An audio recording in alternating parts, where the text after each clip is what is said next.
Graveyard rats, जहां हम एक ग्रेवयार्ड में हैरी और बर्टन नाम के दो ग्रेव रॉबर्स को देखते हैं, जो कि उन ग्रेव्स में मौजूद लाशों से सभी कीमती सामान को चुराकर वहां से जाने लगते हैं कि तभी वहां पर एक आदमी आता है जिसका नाम मेसन होता है, जो गन दिखाकर उनसे लूटा हुआ सारा कीमती सामान ले लेता है। वो बताता है कि वो इस ग्रेवयार्ड का रखवाला है, जो उन्हें अच्छाई का भाषण देता है और गन से डरा धमकाकर वहां से भगा देता है, जिसके बाद वो खुद उस लाश को लूटने लगता है। दरअसल मेसन तो खुद एक चोर है जो ग्रेवयार्ड में मौजूद लाशों में से कीमती सामान को चुराया करता है, और ऐसा वो इसलिए करता है ताकि वो अपने कर्ज को चुका सके। असल में मेसन की सिचुएशन पहले ऐसी नहीं थी, लेकिन एक दिन जुए में हार जाने की वजह से उस पर बहुत ज्यादा कर्ज हो गया, जिस कारण से मेसन ये सब काम कर रहा है। अब वहीं पर लाश को लूटते वक्त मेसन के हाथ में एक सोने का दांत लग जाता है, जो गलती से उसके हाथ से छूटकर उस ग्रेव में गिर जाता है। और जब जैसे ही मेसन उसको निकालने लगता है तभी उसके हाथ पर एक चूहा काट लेता है, जिसके बाद मेसन एक आदमी से जाकर मिलता है जिसका नाम हैंस होता है, जिसको मेसन कर्ज की किस्त जमा करता है। जिधर हैंस उससे कहता है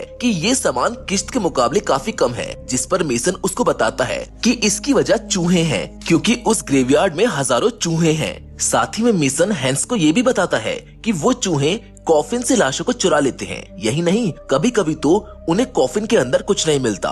वो हैंस को कहता है कि जब से समुद्री सफर शुरू हुआ है तब से दूर दराज के देशों से चूहे शिप में भरकर यहाँ सलेम में आ रहे हैं। वो ये भी कहता है कि जमीन के नीचे गुफाओं का ऐसा जाल है जिसे ब्लैक चर्च कहा जाता है, जहाँ ऐसी शक्तियों की पूजा होती है जिनका नाम लेना भी गुनाह है, और वो नहीं जानता कि वहाँ नीचे कौन सा जानवर है, लेकिन शायद वही जानवर उन लोगों की लाशों को गायब कर रहे हैं। जिस पर हैंस कहता है कि वो चूहे हैं, उन्हें खत्म कर दो। अब मेसन हैंस से कर्ज चुकाने के लिए थोड़ा और वक्त मांगता है, लेकिन हैंस उसको सिर्फ एक हफ्ते का समय देता है, और अगर मेसन ने एक हफ्ते में सारा कर्ज नहीं चुकाया तो उसके साथ बहुत बुरा होगा। जिसके बाद फिर अगले दिन मेसन एक मॉर्चरी हाउस में पहुंच जाता है, जहां वो डूली नाम के केयर टेकर से मिलता है, जिसे मेसन उन लाशों को देखने के लिए कहता है। असल में मेसन को पिछली रात की चोरी से कोई मुनाफा नहीं हुआ, जिस कारण वो मॉर्चरी हाउस आया है ताकि वो यहाँ की लाशों को चेक करके उनसे कीमती सामान को चुरा सके, जैसे कि सोने के दांत। मगर डूली उसको उन लाशों को दिखाने से मना करने लगता है। वो कहता है कि वो उसको सिर्फ एक चीज के बदले उन लाशों को देखने देगा, जो कि डेविल्स एक्सिलर है, जो कि एक तरह का सीरम होता है, जिसको मेसन उसको दे देता है। जिसके बाद डूली उसे लाशों को देखने देता है, जहाँ शुरुआत में किसी भी लाश से उसको कुछ हासिल नहीं होता, लेकिन वहीं पर पर्दे के पीछे मेसन को एक बहुत बड़े शिपिंग मर्चेंट की लाश मिलती है, जिसके आधे से ज्यादा दांत सोने के बने थे, जिसको देखने और छूने से डूली मना करता है, क्योंकि शायद ऐसा करने से लोगों को उनके इस धंधे के बारे में पता चल जाएगा कि वो लाश को कॉफिन में डालने से पहले उसके साथ क्या क्या करते हैं। जहाँ तभी उस मर्चेंट की वाइफ अपने बेटे के साथ वहाँ पहुँच जाती है, जिधर मेसन और डूली दोनों छिप जाते हैं। जिधर वो लेडी अपने हस्बैंड की लाश को देखकर बहुत दुखी होती है। वो कहती है कि वो अपने हस्बैंड को उसके सभी मेडल्स और तोहफे में दी हुई किंग जॉर्ज की तलवार के साथ दफनाएगी, क्योंकि उसका हस्बैंड ऐसा ही चाहता था। जिसको सुनकर मेसन की नीयत खराब हो जाती है और वो मन ही मन बहुत खुश होता है, क्योंकि अब उसके हाथ एक ऐसा खजाना लगने वाला था जिससे उसका सारा कर्ज एक बार में खत्म हो सकता है। अब मेसन खुशी से नाचते गाते अपने घर चला जाता है, जहाँ जाकर वो बस इस चीज का इंतजार करता है कि जल्दी से मर्चेंट की लाश को दफना दिया जाए। लेकिन वहीं उसको इस बात की चिंता भी खाई जा रही थी कि उससे पहले वो चूहे मर्चेंट की लाश को गायब ना कर दे। और तभी बेड पर बैठे मेसन को ऊपर सीलिंग में बने छोटे से छेद से चूहे की पूंछ बाहर आती दिखती है, जिसको वो जैसे ही पकड़कर खींचता है पूरी सीलिंग टूट जाती है और ऊपर से कई सारे चूहे उसके ऊपर गिरने लगते हैं, जिससे वो बहुत ज्यादा डर जाता है। लेकिन तभी मेसन को होश आता है, जिससे हमको पता चलता है कि वो तो बस मेसन का एक सपना था। जिसके बाद हम अब अगले दिन का सीन देखते हैं, जहाँ फ्यूनरल पूरा होने के बाद रात के वक्त मेसन उसी जगह आता है जहाँ उस मर्चेंट के कॉफिन को दफनाया गया है। वो वहाँ पर खुदाई करने लगता है, लेकिन मेसन जैसे ही उस कॉफिन को देखता है उसमें कुछ नहीं होता।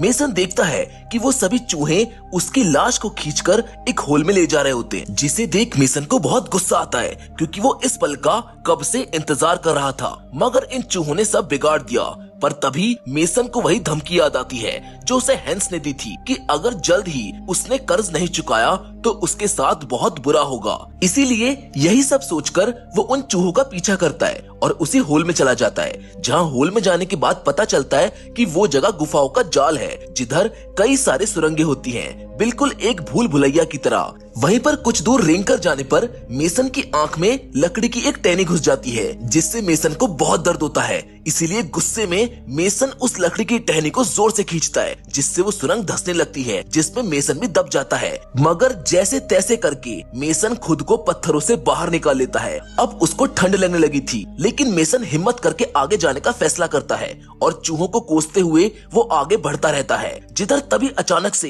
कई सारे चूहे वहाँ पर आ जाते हैं, जो उसके ऊपर से जाने लगते हैं। मेसन अब गुस्से में गन निकालकर उनको गन से शूट करने लगता है, जहाँ गलती से वो अपने ही पैर पर शूट कर देता है। और तभी कुछ ऐसा होता है जो मेसन ने सपने में भी नहीं सोचा था। उसके सामने एक विशालकाय चूहा आता है, जो उसके पीछे पड़ जाता है। मेसन अपनी जान बचाकर बचते बचाते उन सुरंगों से होता हुआ भागने की कोशिश करता है, पर तभी वो एक ऐसी जगह जाकर गिरता है जहाँ इंसानों के ढेर सारे कंकाल होते हैं, जिन्हें देख मेसन घबरा जाता है। मगर जब उसे उन कंकालों से कई सारी बेशकीमती चीजें मिलती हैं, जैसे हीरे, गहने, सोने का हार, तो वो बहुत ज्यादा खुश हो जाता है। वहीं उसको किंग जॉर्ज की तलवार भी मिलती है, जिसके बाद उसे पता चलता है कि जिस जगह वो है वो तो ब्लैक चर्च है, जिधर हम कुछ डेमोनिक स्कल्पचर्स को देखते हैं। साथ ही में मेसन को वहाँ पर एक कंकाल दिखता है, जिसके गले में बहुत ही बेशकीमती हार होता है, जिसको वो चुरा लेता है। मगर तभी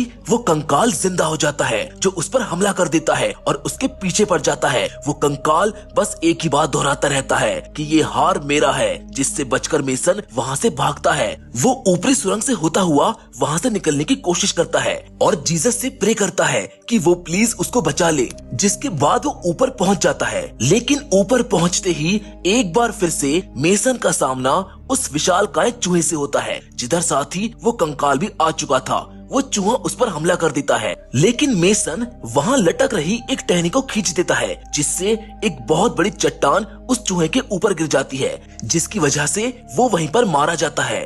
पर अब उसके पीछे वही कंकाल पड़ जाता है। तभी मेसन को वहाँ ऊपर से रोशनी आती दिखती है, जिसको देख मेसन खुश होता है और जीसस को शुक्रिया करने लगता है। अब वो जल्दी से ऊपर जाने लगता है, लेकिन ऊपर पहुँचते ही मेसन के होश उड़ जाते हैं, क्योंकि जो रोशनी उसने देखी थी वो तो उसी की टॉर्च की थी, जो कॉफिन की प्लेट से रिफ्लेक्ट होकर नीचे आ रही थी, जिस पर रेस्ट इन पीस लिखा था। तभी वहाँ पर कई सारे चूहे आ जाते हैं, जो उस पर हमला करने लगते हैं। वो उसको काटते हैं, जिधर मेसन बस तड़पता रहता है। जिसके बाद हम उन्हीं दो चोरों को देखते हैं, जिनका नाम हैरी और बर्टन है, जिनको हमने कहानी की शुरुआत में देखा था। और वो जैसे ही कॉफिन को खोलते हैं, उन्हें वहाँ पर मेसन की लाश दिखती है, जिसको देख वो दोनों हैरान रह जाते हैं और उसके गले में लटके हुए उसी हार को चुराने की कोशिश करते हैं। लेकिन तभी मेसन के मुंह से कई सारे चूहे बाहर आने लगते हैं, जो देखने में बहुत अजीब लग रहे थे, जिसको देख वो दोनों डरकर वहाँ से भाग जाते हैं। जिसके साथ कहानी भी यहीं पर खत्म हो जाती है। हम उम्मीद करते हैं आपको ये कहानी भी पसंद आई हो। फिलहाल तो आज की वीडियो में बस इतना ही, लेकिन हम फिर से जरूर मिलेंगे, और वो भी एक और नई इंटरेस्टिंग कहानी के साथ।